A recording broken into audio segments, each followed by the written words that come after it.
Hi everyone. तो मैंने आज ये तो देख लिया, अगर आपके पास पैसा हो तो आप एफआईआर भी बदल सकते हो, और इस चीज़ को प्रूव करूंगा। पर उससे पहले लड़ाई किस बारे में हुई, क्यों हुई, हम इस बारे में बात नहीं करेंगे। मैं सीधा पॉइंट पे बढ़ता हूँ। एलविश ने जो लोकेशन दी थी वो उसके घर की लोकेशन थी, या फिर किसी के तो घर की लोकेशन थी।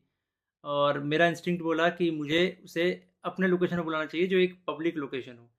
अब मेरे को यही था भाई कि जो भी गलतफ़हमी है डिबेट से सॉल्व करो। अगर आपको लगता है आप सही हो तो आप डिबेट करो, मेरे को लगता है मैं सही हूँ, मैं डिबेट करूँगा। तो कुल मिला के शब्दों से ही जीतना था इस चीज़ को। और मैंने पूरी तैयारी की थी। मैंने वहाँ पे सोफ़ा-वोफ़ा सब लगाया था कि जब एल्विश भाई आएँगे तो वहाँ बगल में बैठेंगे, ये वो फलाना-ढिकाना। लेकिन जैसे ही वो आए, एक तो अटैक करना शुरू कर दिया, ऊपर से बहुत सारे बंदों के साथ आए। ऊपर से ये भी नहीं था कि वन ऑन वन फाइट हो, उसके साथ उसके कुछ बंदे थे, वो भी मदद कर रहे थे उसकी। इस तरीके से मदद कर रहे थे कि मैं कुछ कर ही नहीं पा रहा था, क्योंकि मेरे को 2-3 लोगों ने पकड़ लिया था अगल-बगल से। अब जब लड़ाई हुई, लड़ाई के बीच में ही एल्विश ने मेरे को लगभग ये अपने घुटनों से नाक पे मारा, कई बार हाथों से मेरे सिर्फ़ मुँह पे मारा। और जब मारा उसके बाद उसने बगल से एक फ़ोन भी उठाया जो दूसरे एंगल पे रिकॉर्डेड है, और फ़ोन से मेरे स्पाइन पे मारा। और आप सभी को पता है, अगर स्पाइन पे गलती से भी स्पाइन टूटता है, तो आप ज़िंदगी भर के लिए लावारिस हो सकते हो, अपाहिज हो सकते हो।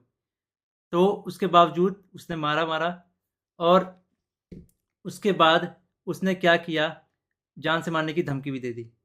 अब जान से मारने की धमकी 1-2 बार नहीं दी, मल्टीपल टाइम्स दी। कम से कम जितना मुझे पता है 3 बार तो दी ही थी उसने धमकी जान से मारने की। और ऑफ कैमरा भी उसने कई बार जान से मारने की धमकी दी। अब ये सब होने के बाद जब लड़ाई-वड़ाई ख़त्म हो गई, तो उसके बाद वो वापस जा रहे थे, तो वो जो बंदे लाया था उनमें से कुछ बंदे मेरे को, मतलब होता है ना एक प्यार से धमकाने वाला सीन, कि भाई सॉरी बोल दे, क्यों ले रहा है पंगे, ये वो। भाई मैं तो अपने चीज़ों पे अटल था। मैंने बोला मैं सॉरी तो नहीं बोलूँगा, क्योंकि मैंने गलती तो की नहीं है। उसके बाद एल्विश ने भी थोड़ा ट्राई किया था सॉरी बुलवाने के लिए, लेकिन मैंने उसको भी सॉरी नहीं बोला। और ये सब जब हुआ, तो शुरू में मेरे को लगा मेरे को सिर्फ़ यहाँ चोट आई है, क्योंकि मेरे को कहीं पे भी दर्द फ़ील नहीं हो रहा था।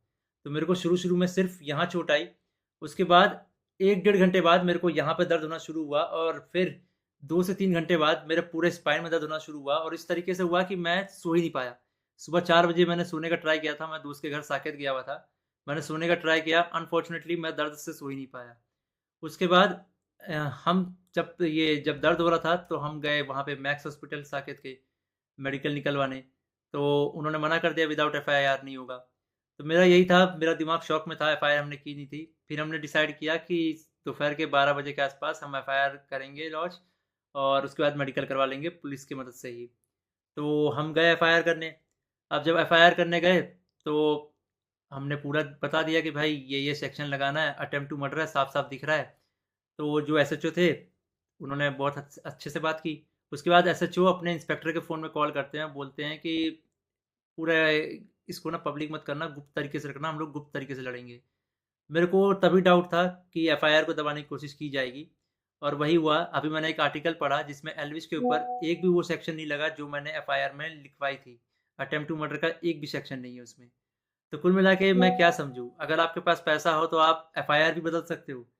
मतलब हरियाणा में इस तरीके से गुंडागर्दी चल रही है कि एक बंदा आता है, मारता है, और उसके खिलाफ कोई एक्शन नहीं होता। उसको पुलिस पकड़ के लेके नहीं जाती। यहाँ पे इस बात को 24 घंटे हो चुके हैं, और वो बंदा अभी हँस रहा होगा कि उसको कोई पकड़ के नहीं ले गया, उसको फ़र्क ही नहीं पड़ा होगा। मैं हरियाणा के सीएम खट्टर जी से रिक्वेस्ट करना चाहूँगा कि इस गुंडे एलविश यादव को अरेस्ट करवाओ। इसका बैकग्राउंड बहुत ख़राब है। जिस तरीके से ये यूथ को इंस्पायर कर रहा है, वॉयलेंस को प्रमोट कर रहा है, उससे साफ-साफ पता लग रहा है यूथ बहुत गलत वे में मोटिवेट हो रही है इससे, और ये चीज़ बहुत ही ख़राब है। तो खट्टर जी, मैं इंडिया के कानून पे बहुत भरोसा करता हूँ, लेकिन अगर यहाँ पे नाइंसाफ़ी हुई, तो एक तरीके से बहुत सारे लोगों को ये तो समझ में आ जाएगा कि इंडिया का कानून सिर्फ़ गरीबों के लिए बना है, अमीरों के लिए नहीं बना है। तो मैं नहीं चाहता कि ये कानून भी, ये एफआईआर भी दब जाए। और साफ-साफ पता लग रहा है दबाने की कोशिश की जा रही है इस एफआईआर को।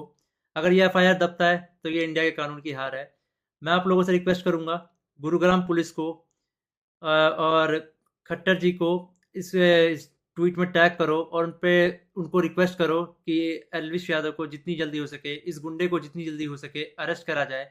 क्योंकि अगर कोई भी ऐसे मार के निकल जाएगा और फिर अपने स्टोरी में डालेगा कि भाई वर्क डन, तो खुल्लम खुल्ला यही है कि वो वायलेंस को प्रमोट कर रहा है, और उसको पता है कि उसका कोई कुछ नहीं बिगाड़ सकता।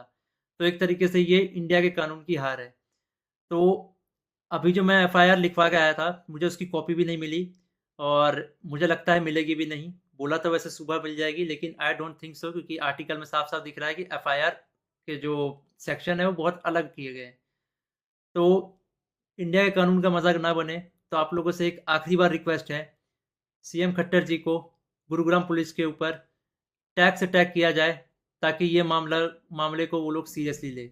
इन द एंड अगर इस बीच में मुझे कुछ भी होता है, मेरे पे कोई भी जानलेवा हमला होता है, इसका ज़िम्मेदार एल्विश यादव होगा या फिर उसके दोस्त होंगे या फिर गुरुग्राम पुलिस होगी जिसने मेरे एफआईआर को पूरा का पूरा बदल दिया और पता नहीं क्या एफआईआर लिख दिया। और ये ये इंडियन कानून की बेइज्जती है, ये तो मैंने देख लिया। कुछ नहीं भाई, अगर तुम्हारे पास पैसा हो तो कुछ भी कर सकते हो, ये तो मैंने देख लिया भाई।